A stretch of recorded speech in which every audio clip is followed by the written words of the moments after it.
બાવળિયાળીમાં ભાઈ શ્રી રમેશભાઈ ઓઝાના વ્યાસાસને ભાગવત ગાથા સાથે તિલક વિધિ યોજાઈ।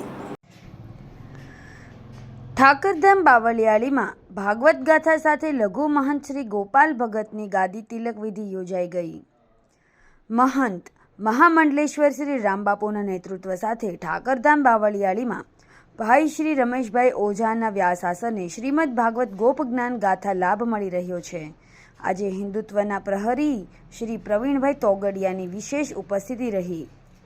કથાના બીજા દિવસે આ સાથે લઘુ મહંત શ્રી ગોપાલ ભગતની ગાદી તિલક વિધિ મોટી બોરુ મહંત શ્રી કાનજી બાપુના હસ્તે સંતોની પ્રેરક ઉપસ્થિતિમાં કરવામાં આવી।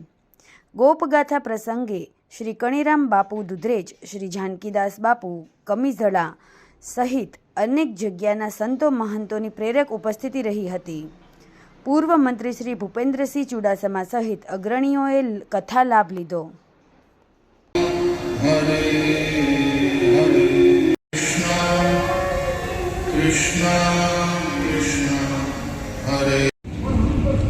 અને રામબાપુ મહામંડલેશ્વર બન્યા એની બધાને ખુશી છે અને ખુશીમાં રમેશભાઈ ઓઝાની કથાનો બહુ મોટા પ્રમાણમાં લાભ લઈ રહ્યા છે। મેં પણ લાભ લીધો। ભગવાન બધાનું કલ્યાણ કરે। યસ, બરાબર, પણ એ સંતોનો પરસ્પર ભાવ, પરસ્પર એનું હેત અને ગુણાતીતાનંદ સ્વામીને જલારામ બાપા એમ કહે કે આપ પધારો ત્યાં, તો રોટલો દેવા માટે બેઠા હતા ને જલારામ બાપા, ગૃહસ્થ અને ભોજલરામ બાપાના શિષ્ય, પોતાના ગુરુની આજ્ઞા, રોટલો નહીં ખૂટે, જા ખવડાવ બેટા બધાને, અને પોતાના સદગુરુના ભરોસે જે અન્ન ક્ષેત્ર આજથી સુધી હાલે, અને આજથી સુધી હાલે એ તો બરાબર, એક પૈસો લીધા વગર હાલે, ત્યાં પૈસો મૂકવાની મનાઈ, આ ભરોસો,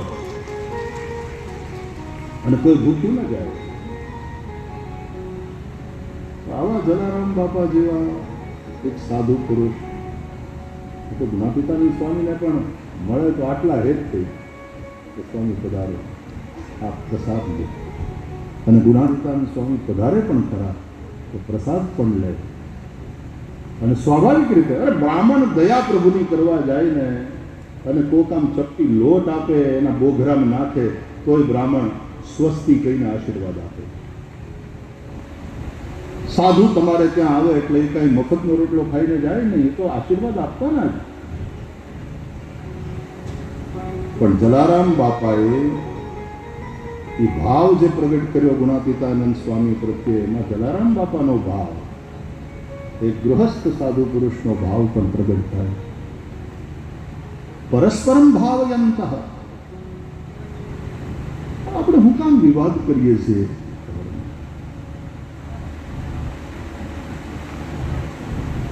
ચોપડા હાચા લખજો, હાચા લખજો।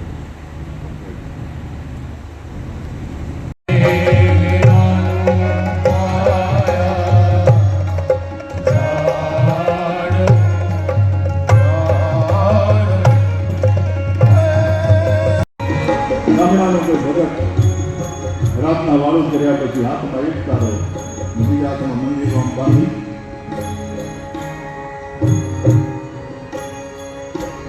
અને એના સુર ઉપર ભજન ગાતો, એમાં સત્ય રૂપી જળને સીંચજો। સમાજ માટે, સત્ય માટે, સત્યપૂર્ણ સમાચાર પ્રસારણ આપના મોબાઈલ પર તરત જ લાઈક કરો, શેર કરો અને સબસ્ક્રાઈબ પણ કરો, અને હા, ઘંટડી વગાડવાનું ન ભૂલશો। આભાર। સમાજ માટે સત્ય સાથે સત્યપૂર્ણ અહેવાલ, સમાચાર તથા જાહેરાત પ્રસારિત કરવા સંપર્ક સાધો। સત્યપુંજ સમાચાર પ્રસારણ, લબ્ધિ કોમ્પ્લેક્સ, તાલુકા પંચાયત સામે, સિહોર।